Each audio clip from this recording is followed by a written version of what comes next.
guys, Bill Parisi here, founder of the Parisi Speed School. Adam Kahn, physician assistant, Atlantic Sports Health of Atlantic Health Systems, also a former athletic trainer for Hofstra University and manager of 111 Madison Ave of Atlantic Sports Health in Morristown, New Jersey. Adam, we talked about a lot of different injuries here today, and from hamstring to ACL to Osgood-Schlatter's to concussion, all these different topics that are so importantly needed from the general public and the parents to understand what's going on.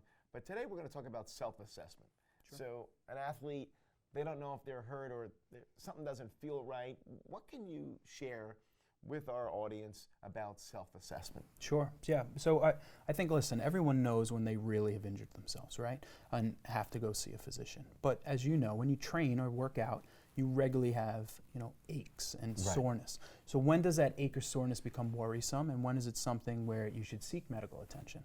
And the truth is there's a bunch of principles that you can follow. And really what I want an athlete to know is they should do the same thing that when they come to see us in the office that we would initially evaluate, right?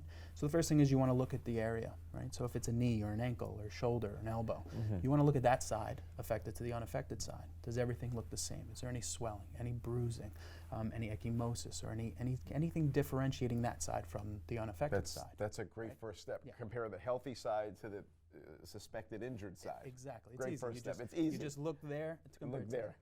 Right. Perfect. And then the next thing is to palpate, right? You want to feel around. Is this general soreness? Is it just a little sore, or is it something where when I push on here, it's excruciating, right? And that's a huge differentiator. If you can just palpate and it's a little sore, that's okay. Muscles get sore. Right. But if you're finding one hot spot that really kind of shoots up to a 8 out of 10 type of pain level, it's something that potentially should be looked at. That's another great little tidbit. Just palpate the area, right? And you might get a little soreness, but if you find the hot spot, then there's something going on. Go ahead. This is great. I know this. Our parents are loving it. The next piece is the range of motion, right?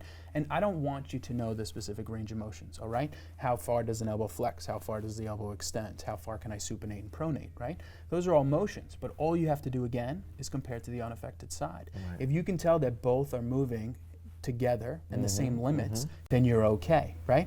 And it's the same for every joint, including the knee, including the hip, even with the low back. Low back's a little different, but you have to compare what you normally can do, and if that's changed, then obviously something's wrong with that range of motion. Beautiful. That's number 3. Compare range of motion. That's right. And then the next step is the strength, right? And this is a little harder to evaluate because there's 2 forms of strength.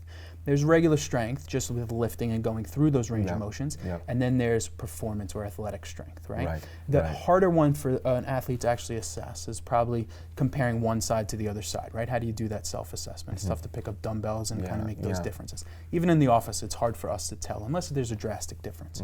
But what you can do is try to do sport-specific activities in a controlled environment. Now, when I say controlled, it means I don't want you playing against another opponent. I want you doing either a drill, something where it's kind of one-on-one for yourself to kind of feel how you're doing when you're doing it, right? And if you're feeling pain, any discomfort, or any instability within any joint, or it just doesn't feel generally right, normally that's a sign. The body's letting you know something isn't right and I need to seek medical attention. Gotcha. Well, that's great insight. Those are really some fabulous tidbits to self-assess, to kind of see what might be going on and if you really need to take that next step to see a physician. Adam, thank you so much. It's been so insightful. Parents, athletes out there, great info from Atlantic Sports Health. Adam Kahn and the team here. Keep tuned in to us. We've got more stuff coming every month to help you take your game to the next level.